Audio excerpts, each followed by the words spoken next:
Bonjour et bienvenue pour cette vidéo sur l'hypnose minceur. Pour bien comprendre l'hypnominceur, nous allons partir à l'intérieur de notre tête. Nous avons deux hémisphères cérébraux. Le cerveau gauche, conscient, logique, rationnel, concret, celui du détail, de la communication, celui des canaux sensoriels, celui qu'on utilise en ce moment même, moi pour communiquer et vous pour écouter. Donc ça c'est le cerveau conscient. Et de l'autre côté, le cerveau droit. Le cerveau inconscient. Là, on va retrouver le rêve, l'imaginaire, l'intuition, les émotions, les synthèses par exemple. L'hypnominceur va permettre un reconditionnement à la fois des habitudes alimentaires avec un apprentissage, mais également une reprogrammation de tout ce qui va être des comportements gênants, des troubles alimentaires, des grignotages, des pulsions, ce genre de choses-là. Avec une action directe, bien sûr, sur le cerveau inconscient, l'inconscient, comme on l'a vu, qui gère cette partie émotionnelle notamment, et cette partie des habitudes inconscientes. Alors c'est très pratique. Pourquoi ? Parce que si je n'aurais pas cette faculté au niveau du cerveau conscient et inconscient, je serais sans cesse dans l'apprentissage nouveau. Prenons l'exemple de la conduite. Alors je ne sais pas vous, mais moi en tout cas c'était assez compliqué au début. Vous êtes là en train de conduire, je n'avais jamais conduit de ma vie. Alors le volant, les rétroviseurs, le levier de vitesse, les pédales. Déjà il y a 3 pédales, j'ai que 2 pieds, c'est très logique. Donc tout ça, ça arrive à saturation. Ceci dit, avec quelques heures de conduite, on apprend très rapidement à associer tous ces éléments-là, le cerveau les organise et les enregistre. L'apprentissage se fait au niveau conscient. C'est pour ça que c'est difficile de gérer tous ces paramètres en même temps. Dès le moment où ça devient une habitude, ça bascule dans l'inconscient. Donc ça, c'est une super faculté de notre cerveau, qui peut être l'une de nos plus grandes forces, comme l'une de nos pires faiblesses. Si j'ai appris à bien conduire, je m'arrête au stop, je regarde à gauche, à droite, etc., etc., toutes ces habitudes sont ancrées. Si je roule à 200 km/h en plein village, je grille les stops, je ne laisse pas passer les piétons par exemple, c'est aussi ancré. Vous l'avez bien compris, c'est la même chose avec les habitudes et les comportements alimentaires. L'hypnose minceur va permettre également de travailler sur ce qu'on appelle les poids du passé.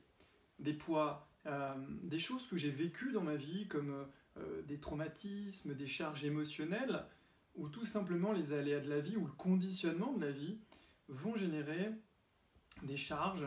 Et ces charges, je peux les retrouver stockées sur mes hanches, mes fessiers ou autres. Donc c'est ce que permet l'hypnose minceur, de travailler sur les poids du passé, l'apprentissage des habitudes alimentaires, la reprogrammation des comportements, on l'a vu, les grignotages, les pulsions, etc. Et une action directe sur le cerveau inconscient. Quelques exemples. Je me souviens d'une personne que j'ai accompagnée, Nadine, qui elle consommait 2 litres de Coca-Cola, le rouge, par jour.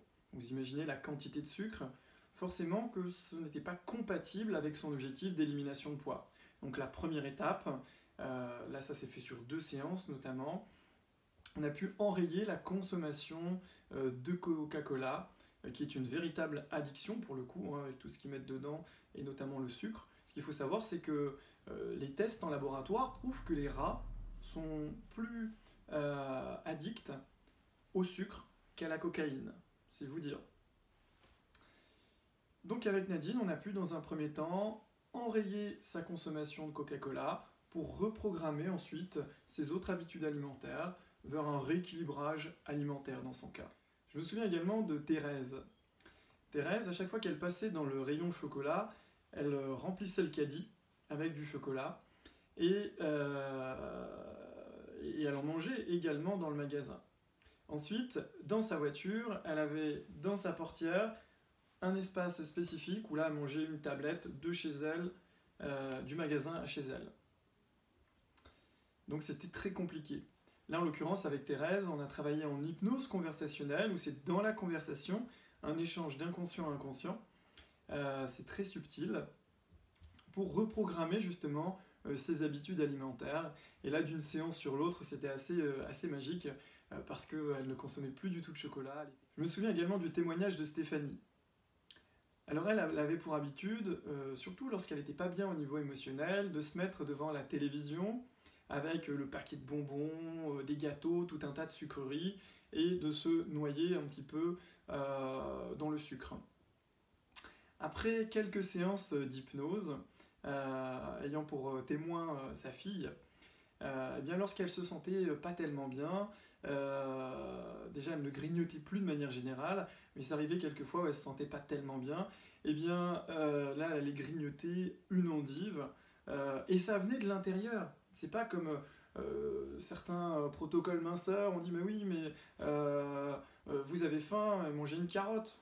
Oui, bien sûr qu'on a envie d'une carotte dans ces situations-là. Non, là c'est vraiment son inconscient, elle adorait les endives, qui donnait cette information de l'intérieur et qui allait générer, entre guillemets, comme une forme de pulsion vers une endive. Alors donc sa fille était bien sûr aux éclats de rire, ayant l'ancien schéma de sa maman en train de manger des bonbons et tout le tralala, à passer en mode Bugs Bunny en train de manger une endive. Une histoire beaucoup plus triste, c'est celle de Déborah, qui à un moment de sa vie a subi des attouchements sexuels. Si bien que peu de temps après, elle a commencé à prendre du poids qu'elle a conservé toute sa vie. Alors pourquoi ? Eh bien, son inconscient avait généré une protection supplémentaire. Vu que son agresseur était un homme, eh bien, il s'est dit, je vais développer du poids pour repousser d'une certaine manière et aussi me protéger par ce surpoids, pour ne pas générer de possibilité que cela recommence.